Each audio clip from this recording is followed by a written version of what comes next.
అందరికీ నమస్తే. ఆంధ్రప్రదేశ్ ముఖ్యమంత్రి చంద్రబాబు నాయుడు గారు, తెలంగాణ ముఖ్యమంత్రి రేవంత్ రెడ్డి గారు మీటింగ్ జరగబోతోంది. కానీ ఒక భయంకరమైన నిజం ప్రచారంలో ఉంది. అది నిజమనాలా, నిజమనే అనుకునే అవకాశాలు ఎక్కువగా కనిపిస్తున్నాయి. ఇది నిజమా కాదా అని చెప్పాల్సింది బీజేపీ, మోడీ గారు చెప్పాలి, అమిత్ షా గారు చెప్పాలి. ఏంటంటే మనకు తెలుసు 10 సంవత్సరాలు ఉమ్మడి రాజధాని హైదరాబాద్ మొన్న జూన్ 2కు ముగిసిపోయింది. కానీ ఇంకొక 5 సంవత్సరాలు హైదరాబాద్ ఉమ్మడి రాజధానిగా ఉంచాలని ఢిల్లీలో ఎన్డీఏ గవర్నమెంట్లో మోడీ గారి ముందు, అమిత్ షా గారి ముందు చంద్రబాబు నాయుడు డిమాండ్ పెట్టిననే చర్చ ఒకటి నడుస్తుంది. ఇది ఢిల్లీ సర్కిల్లో బాగా ఉంది.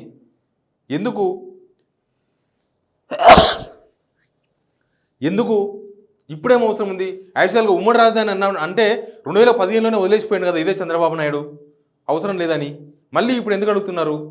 నిజానికి 2015లో చంద్రబాబు నాయుడు గారు హైదరాబాద్ వదిలేసిపోవడానికి ఒక ప్రధానమైన ఒక పెద్ద కారణం ఉంది. అది ఓటుకు నోటు కేసు వ్యవహారం.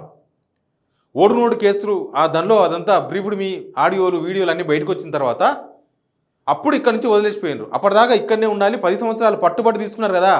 రాష్ట్ర విభజన జరిగినప్పుడు పట్టుబట్టి హైదరాబాదు 10 సంవత్సరాలు ఉమ్మడి రాజధాని ఉండాల్సిందే అని తీసుకున్నారు. తర్వాత మారిన పరిణామాలు, ఆ కేసు రావడము, దానిలో ఇరుక్కపోవడము, దీంతో ఇక్కడ వదిలేసి అటు వెళ్ళిపోయినారు. తర్వాత అధికారం కోల్పోయినారు, అయిపోయింది. అంటే ఇప్పుడు ఎన్డీఏ ప్రభుత్వం ముందు, ఎన్డీఏ ప్రభుత్వ పెద్దల ముందు హైదరాబాదును ఇంకొక 5 సంవత్సరాలు ఉమ్మడి రాజధానిగా ఉంచాలి అని ఒక డిమాండ్ ఒకటి పెట్టిరట. కానీ ఇప్పుడున్న సిచ్యువేషన్లో తెలంగాణ ఒప్పుకుంటుందా? తెలంగాణ ప్రజలు ఒప్పుకుంటారా? తెలంగాణ ప్రభుత్వం ఒప్పుకుంటుందా? మీరేమైనా ఉంటే తెలంగాణ ప్రభుత్వంతో మాట్లాడుకోండి. తెలంగాణ ప్రభుత్వం కనుక యాక్సెప్ట్ చేస్తే మేము ఇవ్వడానికి కూడా రెడీగానే ఉంటాం, ఇబ్బంది ఏమీ లేదు అని ఒక చర్చ జరిగినట్లుగా ఒక ప్రచారం ఒకటి ఉంది, పొలిటికల్ సర్కిల్లో జరుగుతుంది. ఇది నిజమా అబద్ధమా, అసలు ఏంటి దీనిలో ఎంతవరకు వాస్తవం ఉందనేది చంద్రబాబు నాయుడు గారు అని చెప్పాలి, ఎన్డీఏ ప్రభుత్వ పెద్దలని చెప్పాలి. ఒకవేళ మీటింగ్ జరిగిన తర్వాత మరి దాని మీద ఉన్న చర్చ జరిగిందా, రేవంత్ రెడ్డి గారిని అడిగినరా, రేవంత్ రెడ్డి గారు ఏం సమాధానం ఇచ్చారు అనే విషయం కనీసం ఇక్కడ ప్రభుత్వం అయినా చెప్పాలి. ఎందుకు అడుగుతున్నారు? అప్పుడు వద్దనుకున్న వాళ్ళు ఇప్పుడు 5 సంవత్సరాలు ఉమ్మడి రాజధాని ఎందుకు అడుగుతున్నారంటే దానికి కొన్ని బలమైన కారణాలు చెప్తున్నారు. ఏంటివో బలమైన కారణాలంటే ఇప్పుడు అమరావతిని చూపించి అక్కడ ఇండస్ట్రీస్ తీసుకొచ్చే ప్రసక్తి లేదు. అమరావతిని చూపించి ఇక్కడ మీరు ఇదే మా రాజధాని, ఇదే మా బిల్డింగ్స్, ఇదే మా సెక్రటేరియట్, మీరు ఇక్కడ మా కంపెనీ పెట్టండి అని చెప్పి ఒక అమెజాన్నో లేకపోతే ఒక విప్రోనో ఇట్లా పెద్ద పెద్ద కంపెనీలను అక్కడ ఎస్టాబ్లిష్ చేయండి అని చెప్పే అవకాశం లేదు. ఒక మోడల్ చూపించాలి. చంద్రబాబు ఏం చేశారు గతంలో ఉన్నదానికి ఒక మోడల్ చూపించాలి. ఆ మోడల్ ఏంటంటే హైటెక్ సిటీ అని చెప్తున్నారు. ఆల్రెడీ నేను చూసినాం కదా, చంద్రబాబు నాయుడు గారు హైదరాబాద్లో దిగంగానే ఆయన యాక్చువల్గా ఉమ్మడి రాజధాని ఉన్నప్పుడు కూడా చంద్రబాబు నాయుడు గారు ముఖ్యమంత్రి అయినప్పుడు ఫస్ట్ టైం ముఖ్యమంత్రి 2014లో హైదరాబాద్కి వచ్చినప్పుడు ఇట్లాంటి ఆర్భాటాలు చూడలేము, మనం ఆర్భాటం చేయలేము. మరి అప్పటికి దానికి ఎమ్మెల్యేలు ఉన్నారు టీడీపీకి. అప్పటికి 2014 ఎలక్షన్స్ తర్వాత పార్టీ బలంగా ఉన్నది కొంత. అప్పుడు కూడా ఇంత ఏర్పాట్లు ఈ హడావిడి చూడలేము మనం. కానీ ఇప్పుడు చూసాం ఆ ఏర్పాట్లు, హడావిడి మొత్తం వ్యవహారం అంతా చూసినాం. ఇప్పుడు దానికి చాలామంది సమైక్యవాదులు, అప్పుడు ఎవరైతే రాష్ట్రాన్ని విభజనను వ్యతిరేకించినరో, ఎవరైతే సమైక్యవాదులు వినిపించినరో, ఎవరైతే రాష్ట్ర విభజన జరగొద్దు, ఆంధ్రప్రదేశ్ అఖండ ఆంధ్రప్రదేశ్ ఉండాలని కోరుకున్నారో, సినిమా ఇండస్ట్రీకి సంబంధించిన వాళ్ళు కావచ్చు, ఎవరైనా కావచ్చు, నేను మీకు చూపిస్తాను. అట్లాంటి ట్వీట్స్ కూడా చూపిస్తాను ఒకసారి మీకు.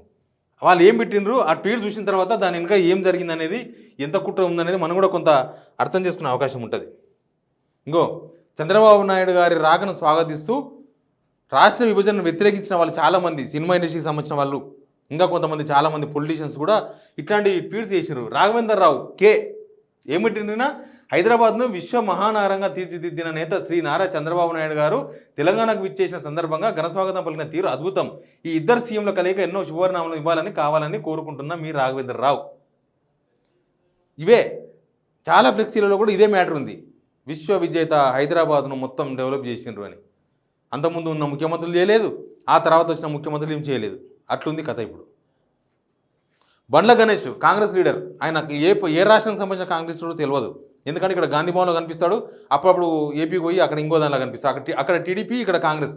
బండ్ల గణేష్ ఇక్కడ కాంగ్రెస్ పార్టీ రేవంత్ రెడ్డికి అత్యంత దగ్గరి మనిషి, ప్లస్ కాంగ్రెస్లో రేవంత్ రెడ్డి గారి తర్వాత నేనే అని చెప్పుకునే బండ్ల గణేష్ అక్కడ పోతే టీడీపీ. ఏపీలో ఒక్కొక్క రాష్ట్రంలో ఒక పార్టీ, ఇలా సిద్ధాంతాలు లేవు, పాడలేవు.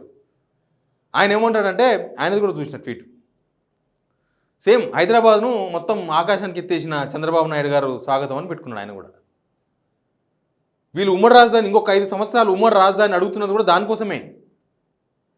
ఏంటంటే రేపు పెద్ద పెద్ద సంస్థలు వచ్చినప్పుడు, పెద్ద పెద్ద సంస్థలు ఏపీకి రావాలన్నప్పుడు ఒక మోడల్ చూపించాలి. ఇగో నేను ఈ హైటెక్ సిటీ నేనే కట్టిన, ఆ గుండ్రాంది ఉంటుంది కదా హైటెక్ సిటీ అని, దాని తర్వాత అట్లాంటి తాతమ్మ బిల్డింగ్స్ వచ్చినాయి హైదరాబాద్లో, అది వేరే విషయం. కానీ అది చూపిస్తారన్నమాట. అది చూపించి ఇగో ఇదంతా మనమే చేసినాం, అసలు ఈ దీనికి మొత్తం ఏమంటారు బొడ్రాయి నాటింది నేను బొడ్రాయి నాటినాక మిగతా వాళ్ళంతా వేరే బిల్డింగ్స్ కట్టుకున్నారు అని చెప్పే ప్రయత్నం. ఇప్పుడు ఆ కంపెనీలకు ఎగ్జాంపుల్ చూపించాలంటే ఏముంది, ఏపీలో ఏమీ లేదు.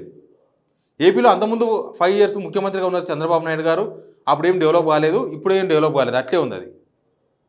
ఇప్పుడేం ఆడొచ్చే ఇండస్ట్రీస్ లేవు. కానీ ఈ పెద్ద పెద్ద ఎంఎన్సీలు ఫారిన్ కంపెనీస్ అంతా రావాలంటే, సాఫ్ట్వేర్ కంపెనీలు ఇంకా మిగతా ఇండస్ట్రీస్ రావాలంటే వాళ్ళకి మోడల్ చూపించాలి. హైదరాబాద్లో నేను చేసిన మోడల్ అని చెప్పుకోవడానికి హైదరాబాద్ ఉమ్మడి రాజధాని అడుగుతున్నారు అనేది ఒక చర్చ నడుస్తుంది.